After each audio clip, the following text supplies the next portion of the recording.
Prions le Seigneur de Dieu. Nous te bénissons, roi des cieux, créateur de l'univers. Toi qui as fait les cieux, ton trône et la terre pour la chose. Qui suis-je pour prendre parole au devant de toi? Si ce n'est que ton Dieu et ta grâce. Je prie, Seigneur, de illuminer mon esprit de ta présence. Et toi qui es l'explicateur de ta parole, de inspirer ta parole au travers de ma personne. Afin que ce Père, notre Dieu, n'attend pas quelque chose de moi, mais attend quelque chose de toi, l'Éternel. Père, que ce message puisse apporter un plus. Seigneur, à ce programme de privilège. Propice encore, afin de toujours voir ta gloire et contempler tes merveilles. Donne-moi une orientation divine qui vient de toi et de la relation de Dieu. Bénis l'auditoire au nom de Jésus-Christ. Amen. Amen. Au nom de Jésus.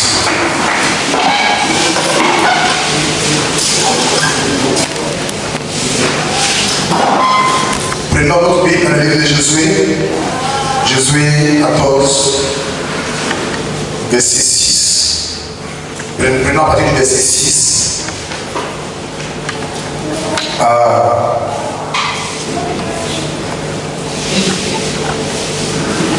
à 13.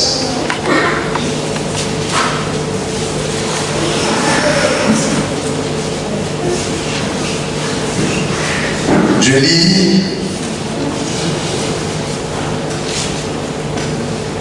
Josué 14, verset 6 à 13. Les fils de Juda approchaient de Josué à Gilgal, et Caleb, fils de Jéphunnée, le Kénésien, lui dit: tu sais ce que l'Éternel a déclaré à Moïse, homme de Dieu, à mon sujet, et au tien à Kadès Barnéa. J'étais âgé de 40 ans lorsque Moïse, serviteur de l'Éternel, m'envoya à Kadès Barnéa pour explorer le pays. Et je lui fis un rapport avec droiture du cœur. Mes frères qui étaient montés avec moi découragèrent le peuple. Mais moi, je suivis pleinement la voie de l'Éternel, mon Dieu. En ce jour-là, Moïse jura en disant: le pays que ton pied a foulé sera ton héritage à perpétuité. Et pour toi et pour les enfants, parce que tu as pleinement suivi la voie de l'Éternel, mon Dieu. Maintenant, voici l'Éternel m'a fait vivre comme il a dit. Il y a 45 ans que l'Éternel parlait ainsi à Moïse.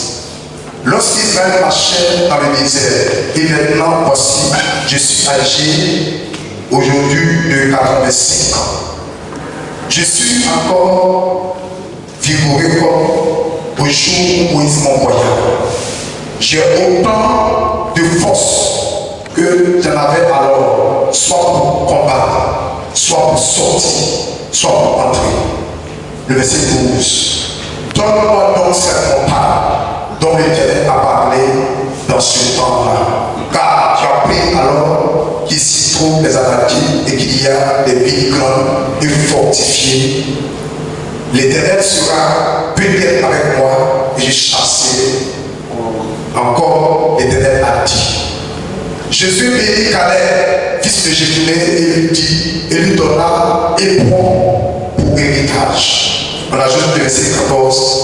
Car ici, c'est ainsi que Caleb, fils de Jéphunnée, le Kénésien, a eu jusqu'à ce jour Hébron pour héritage, parce qu'il avait pleinement suivi la voie de Dieu d'Israël.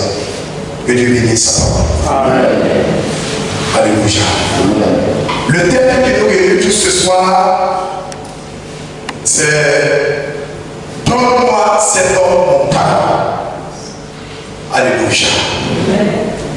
Le sous-thème que je développe ce soir, la pensée que je développe ce soir, c'est la prison de possession. Alléluia. C'est la pensée que je développe. D'abord, qu'est-ce que c'est qu'une montagne? Une montagne ici est un lieu de rencontre avec Dieu ou des divinités. Alléluia. C'est l'homme qui rencontre soit Dieu ou les divinités sur une montagne. À chaque fois que Dieu veut se révéler, Dieu se révélait à Moïse, c'est toujours sur une montagne que Dieu se révèle à son serviteur Moïse. Alléluia. Alléluia. Quand Israël était en Égypte, pour la première fois que Dieu se révélait à Moïse, Dieu se révélait à Moïse, c'était sur la montagne, le mont Horeb. Alléluia. Qui est Exode 3, verset 1 à 3. Alléluia. Et c'était sur les montagnes que Dieu appelait toujours Moïse. Le mont Horeb, le mont Sinaï. Quand Dieu donnait la loi à Moïse, c'était sur une montagne. Alléluia.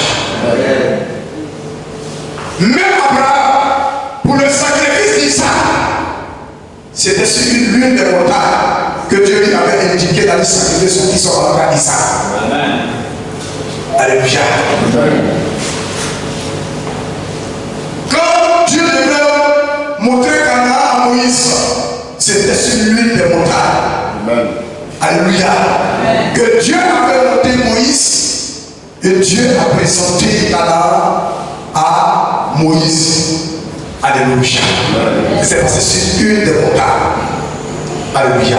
Même la crucifixion de Jésus-Christ. Jésus a été crucifié sur l'une des montagnes. Alléluia. Alléluia. Ou de l'aspect physique. Même la crucifixion de Jésus était sur l'une des montagnes. Ou au-delà de l'aspect physique de la montagne, qui est épris de ça, il y a une importance spirituelle des montagnes. L'aspect physique, la montagne peut signifier une épreuve dans la vie de quelqu'un. Alléluia. Alléluia. La montagne peut signifier des difficultés qu'une personne traverse. Alléluia. Des difficultés qu'une personne traverse. Des difficultés auxquelles une personne est confrontée. La montagne peut signifier ces types de difficultés. La montagne signifie aussi une souffrance aussi dans la vie d'une personne. Alléluia. Alléluia. Alléluia. Parce que quand nous prenons ça dans les cas de Jésus, il nous dit, l'Éternel dit à la montagne, il dit, grande montagne qui est dure, tes vents seront pas prêts, tu seras aplani. Parce que la montagne de Moscou représentait des difficultés, des obstacles, une souffrance pour lui, et représentait un péchement pour son homme. Mais l'Éternel se tient et lui dit à la montagne, grande montagne qui est dure, tes vents seront pas prêts, tu seras aplani. Alors il dit, la montagne peut être un obstacle pour un chrétien, la montagne peut être des difficultés que les chrétiens traversent, la montagne peut être un souci pour une personne, la montagne peut t'empêcher d'entrer dans ta destinée. Parce que nous avons un obstacle pour toi. C'est pourquoi il a dit à ton honneur, qui a dit à mon père, qui est Dieu, tes vents seront pas prêts, tu seras aplani. Alléluia. Alléluia. Alléluia. Pour prendre la possession de l'héritage, il faut le courage. Alléluia. Alléluia. Josué, Moïse envoie Josué. Il envoie Caleb. Il envoie encore deux personnes. Alléluia. Alléluia.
Alléluia.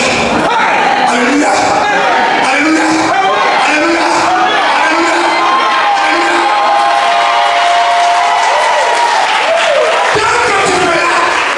Tant que tu te contentes là, de te focaliser sur ton ennemi, tu ne peux pas poser ta main. Tant que tu te rattacheras à te concentrer sur ton ennemi, à t'occuper de ton ennemi, la montagne va t'échapper. Josué et Caleb, ce qu'ils ont fait, ils ont ignoré les géants. Ils ont ignoré les géants. Ils ont ignoré les fils de Anakim. Ils ont ignoré. Ils disent, nous allons conquérir ce territoire. Parce que l'Éternel nous a promis. Il a promis à notre père Abraham. Il a promis à notre génération. Et nous allons la posséder. Parce que c'est l'Éternel qui les envoie. Les autres ont pensé que c'est Moïse, ma personne les envoie. Ce n'est pas un homme qui les envoie. Mais il faut que Dieu passe par Moïse pour nous donner le top départ pour que Jéricho soit exploré. Alléluia. Alléluia. Alléluia. Il n'est pas puissant. Ils ont été quoi? Ils ont été découragés. Dans la marche avec le Seigneur, Seigneur n'arrive pas à posséder la montagne. Pourquoi? Parce qu'ils voient leur ennemi plus fort que le Dieu. Parce qu'ils voient leur ennemi plus capable que le Dieu du ciel. Voilà pourquoi Seigneur n'arrive pas à posséder la montagne. Je suis venu dire à quelqu'un ce soir. L'heure est arrivée pour que tu te révoltes. Il y a longtemps que tu pleures. Il y a longtemps que tu es à la même position. Il y a longtemps que tu cherches une promotion. La promotion est pour toi une montagne. Mais ce soir, les gars te disent, va et possède la montagne. Va et possède la montagne. Mais dans la possession, il va falloir que tu te portes au courage pour pousser la montagne. Dans la possession, les fainéants ne possèdent pas une montagne.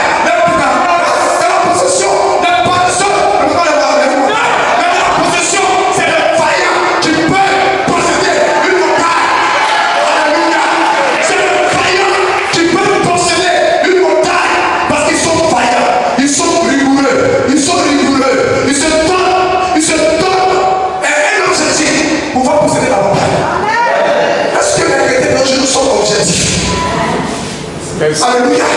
Est-ce que nous sommes dans un cas objectif? Alléluia. Tant que tu te dis que moi je sais que je ne suis pas parmi les malades qui te gagner là-bas. Tant que tu te dis que je suis venu pour payer les autres, tu ne peux pas te la montagne. Ceux qui se sont retournés, ils avaient une autre mentalité. Mais leur mentalité diffère de la mentalité de Jésus. Alléluia. Alléluia. Ayant le même réflexe. Ayant le même réflexe. Et nous allons posséder notre montagne. Alléluia. Alléluia. Alléluia. Alléluia. Alléluia. Alléluia. Et c'est ce que Caleb dit. Caleb réveille le souvenir de la promesse. Il réveille le souvenir de la promesse. Ah, Jésus. Oh, c'est à la décision de Moïse que la promesse a été faite. À qui? À Jésus et Caleb. Mais à 85 ans, il va réclamer sa promesse. Il va réclamer sa promesse. Pourquoi? Parce qu'il en a besoin. Pourquoi? Parce qu'il est dans la possession. Pourquoi? Parce qu'il veut posséder. Il veut connaître son héritage à ses enfants avant de le retourner à la terre. Alléluia. Alléluia. Alléluia. Et il réveille le souvenir de cette promesse-là à Jésus. Pendant qu'il a possédé la terre de Canaan à l'âge de 40 ans, et c'est à 85 ans qu'il commence à réclamer c'est lui qui vient dans le capitoire. Amen. Est-ce que nous l'héritons? Est-ce que ce qui nous vient de droit, est-ce que nous réclamons? Nous ne réclamons pas. Nous ne réclamons pas. Si quelqu'un dit, Dieu connaît mon problème, d'après quelqu'un dit que Dieu connaît ton problème, tu ne sais pas tout ton problème. Mais si tu tu t'élèveras, si tu t'élèves pour réclamer ce qui te vient de toi, Dieu te donnera. Amen.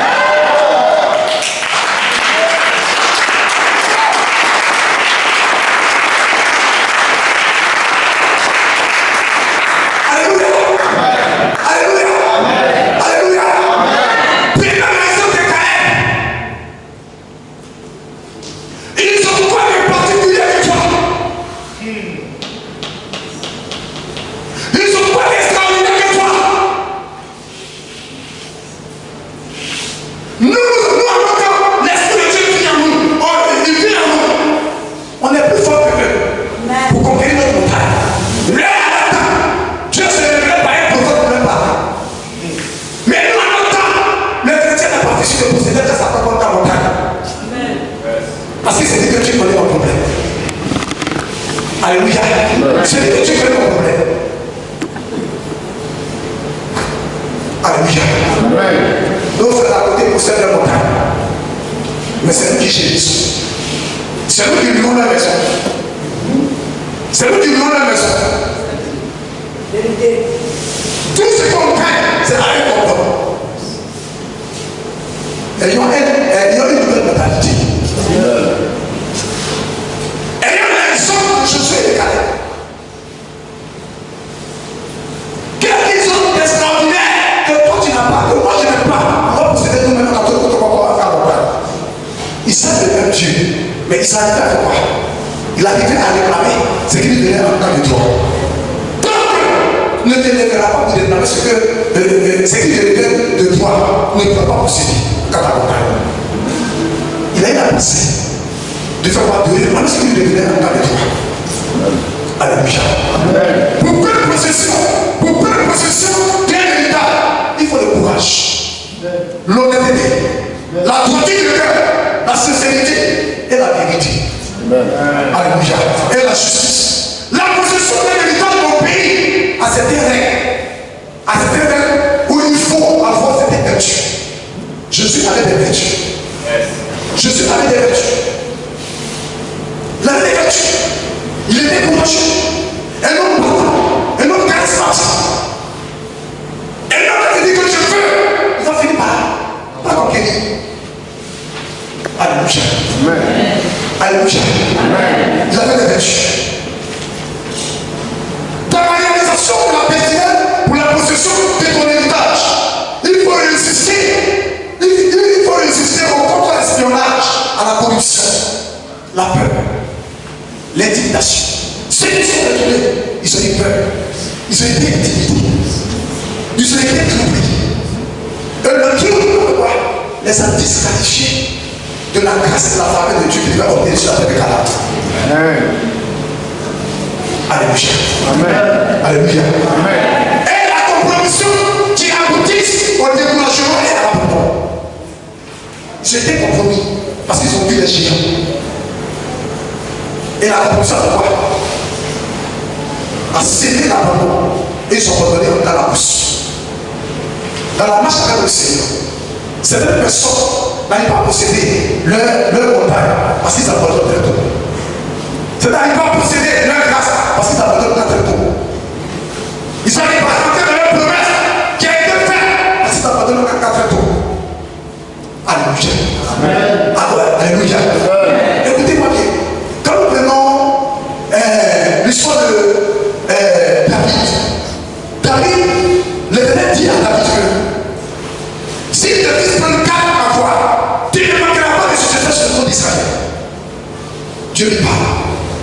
Maintenant, au soir de David, au soir de la vie avec David, où il dit, David avait dit à Bathsheba, quand tu regardes parmi tous les enfants, c'est mon fils Salomon qui sera, et tu seras mon successeur sur le trône d'Israël.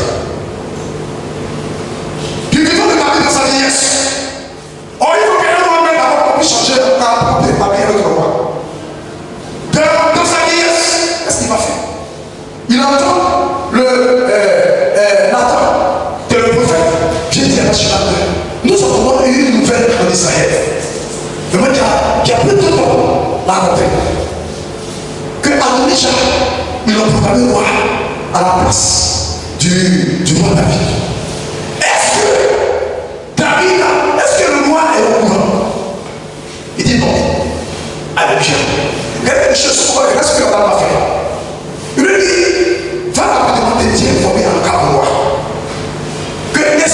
dit que donc, mon fils Salomon sera ton successeur sur le trône d'Israël. Mais pourquoi est-ce que nous entendons que Adonijah est proclamé roi sur Israël? Alléluia. Le roi lui dit, le frère lui dit, va, quand tu vas commencer à parler à la gloire de David, je rentrerai derrière vous. Et puis je vais encore soutenir ce que tu vas dire. Parce que je vais rentrer derrière David et lui apprendre que voici les nouvelles qui parlent la vie. Alléluia. Alléluia. Pourquoi elle est partie pour continuer le cas de Salomon à David? Parce qu'il a fait que son fils Salomon puisse conquérir le trône de son père. Alléluia. Alléluia. Oh, si c'est de nos jours, il y a des personnes qui vont s'asseoir. Tant que toi tu vas t'asseoir, tu ne vas pas conquérir. Tant que tu ne te lèveras pas, quelque chose de que tu ne peux pas conquérir ce que tu veux encore conquérir. Tant que tu ne feras pas de mouvement, tu ne peux pas poser ta propre montagne. Oh, le trône de montagne, il monte petit, en tout cas pour ton fils Salomon. Et ils entendent que le trône est convoité par Adonijah. Maintenant, Dieu lui dit, roi, n'est-ce pas que ton successeur sera Salomon? Il dit oui. Mais aussi, le mec qui parle à David, il lui dit quoi? Il lui dit, écoutez, Adonijah est proclamé roi sur Israël. Alléluia. Quand il a dit ça, il dit quoi? Ce qu'on va faire, on va faire tout possible dans le but de faire quoi? De rétablir Salomon roi en nous avant eux. Alléluia. Ce sont les levés. Qu'est-ce qu'ils ont fait? Ils ont proclamé, ils ont investi Salomon le plus tôt possible roi sur Israël. Alléluia. Alléluia. Ils sont possédés quoi? Elle a pu faire quoi? Elle a pu posséder quoi? En nous sa montagne. Alléluia. Alléluia. Salomon dit quelque chose. Dans le livre de l'Ecclésiaste, il dit c'est tellement nécessaire pas comme Salomon de voir sur la terre les esclaves sont sur les chevaux. Et puis les princes qui marchent à pied. Alléluia. Pourquoi les princes marchent à pied? Parce qu'ils sont payés. Parce qu'ils ne sont pas déterminés. Parce qu'ils ne sont pas objectifs. Parce qu'ils ne sont pas objectifs. Parce qu'ils ne sont pas vaillants. Ils ne s'énervent pas. Ils ne s'énervent pas. Ils ne s'énervent pas. Voilà pourquoi les esclaves qui sont vaillants, qui sont objectifs, ils ont pris la place des princes. Et puis les princes commencent à marcher à pied. Et les esclaves sont sur les chevaux. Je vais dire à quelqu'un ce soir. Il faut que nous possédons la montagne. Alléluia. Que nous possédons la montagne. Je vais sortir dans ça trois vérités. La première vérité, l'obéissance à la voix de l'Éternel et la pratique de ses ordonnances amènent l'homme à posséder son héritage. Josué et Caleb, ils étaient obéissants. Ils pratiquaient les ordonnances de l'Éternel. Et ils ont mis la confiance dans l'Éternel. Et Dieu les a protégés. Quand ils ont mis la confiance dans l'Éternel, Dieu a fait quoi? Dieu les a aidés à faire quoi? À posséder leur héritage. Ensuite, à ses descendants. Alléluia. La deuxième vérité, l'obéissance et la pratique de la volonté et des lois de l'Éternel ne constituent pas le corps. Donc ne fait pas vieillir. Ça réfléchit le corps. Regardez, à 85 ans, il est encore vaillant. Et c'est à 85 ans qu'un vieillard qui a la vigueur de son se lève pour aller conquérir en tout cas sa possession. Quel âge as-tu? Quel âge as-tu, mon frère? Quel âge as-tu, ma soeur? Tu ne peux aussi posséder aussi dans la montagne. Mais c'est pas à l'âge de 86 ans, il se lève et puis il déclare ce qu'il venait en tout cas de toi. Amen. Quel âge as-tu? Alléluia. L'obéissance et la pratique de l'ordre de Dieu, ça fait que ce peuple avait toujours la vigueur de l'esprit pour réclamer sa montagne. Alléluia. Si c'est de nos jours, c'est pas dans le secteur que tu as réclamé ta montagne, mais lui, en ce temps, il avait encore la vigueur en cas de l'esprit. Alléluia. La grâce est vérité. Même s'il y a un fort et des plus forts t'empêcher de posséder ton héritage, Dieu te permet toujours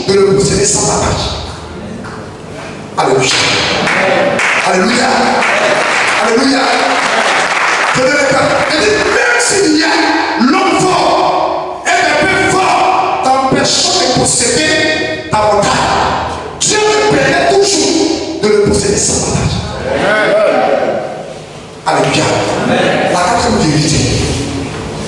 Tout ce qui est la possession, quand Dieu même qui l'a occupé, te reviendra toujours lorsque tu vas réclamer. Aujourd'hui, les chrétiens veulent posséder, mais ne réclament pas. Alléluia. Alléluia. Et tant que tu ne réclameras pas, tu ne posséderas pas. Tu ne posséderas pas. Regardez le fils prodigue. Il dit à son père, papa, donne-moi ma part d'héritage. Je suis assez grand de gérer les corps au pied. Le fait de demander, de réclamer sa part d'héritage, son père a venu accorder la langue à sa part. C'est parce qu'il n'a pas été sage qu'il est parti dire la petite vérité. Sans la réclamation, vous ne pouvez pas nous créer en position de notre abordable. Alléluia. Alléluia. Alléluia. Dieu nous a promis certaines choses dans notre vie. Mais si vous ne réclamez pas, pour révéler la mémoire de Dieu, vous ne pouvez pas la posséder. Dieu a promis. Il a dit à Jésus que le lieu où vraiment la plante de leur pied, il leur donnera le cadre d'héritage. Il possède le lieu et puis on le sourit. L'enfant vient, il révèle maintenant sa part d'héritage. Il révèle la mémoire de Moïse. Dieu n'a pas dit que le lieu auquel je ferai la plante de pied me donnera le cadre d'héritage. Quand il a réclamé, Moïse lui avait mis en possession de sa part. Je prie que ce soir, Dieu te met en possession de ta part. Je prie que c'est la foi. Je prie que quand tu priais, tu gênais et que tu n'as pas encore réalisé, quelle que soit la manière, quelle que soit la situation, quelle que soit ce que tu traverses, quelle que soit tu cherches de la part de l'Éternel, que Dieu te fasse posséder. Dans le nom de Jésus-Christ de Nazareth, si c'est la manière que tu te fais posséder, si c'est l'élévation que tu te fais posséder, si c'est la promotion que tu te fais posséder, si c'est le travail que tu te fais posséder,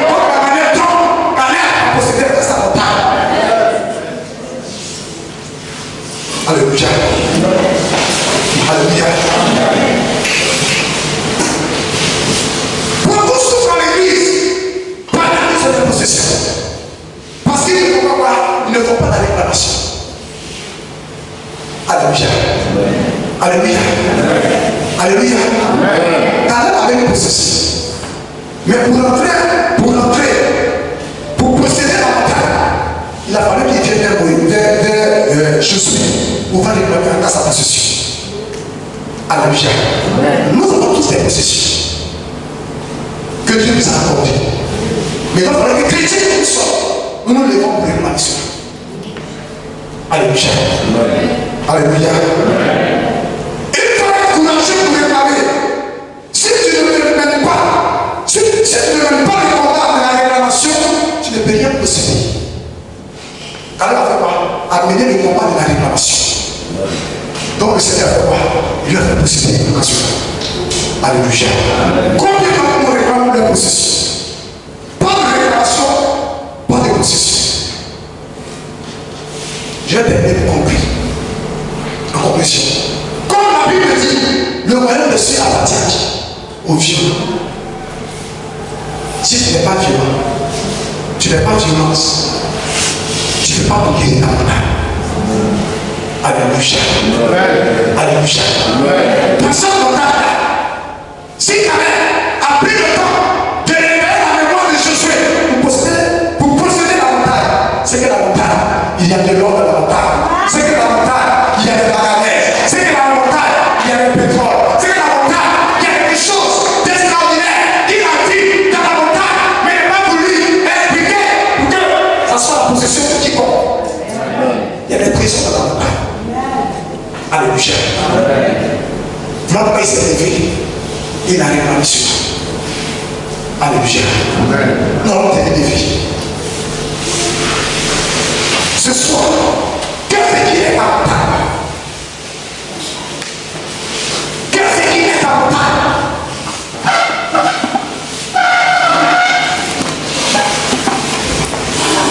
Qu'est-ce qui est ta montagne? Quel est ton objectif?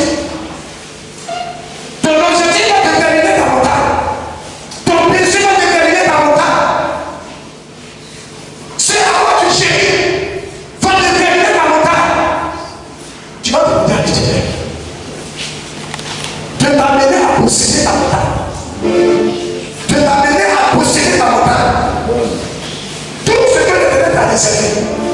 Tout ce que tu veux. Ça peut être le travail. Ça peut être l'homme de ta vie. Ça peut être le mariage. Ça peut être le voyage. Ça peut être une promotion. Ça peut être une élévation. Ça peut être un avancement dans le ministère. Tu vas demander à l'Éternel. Fasse-moi posséder ta montagne. Fasse-moi posséder ma montagne ce soir. Dans cette montagne-là, et toutes sortes de ta bénédiction qui y trouvent. Amen. Alléluia.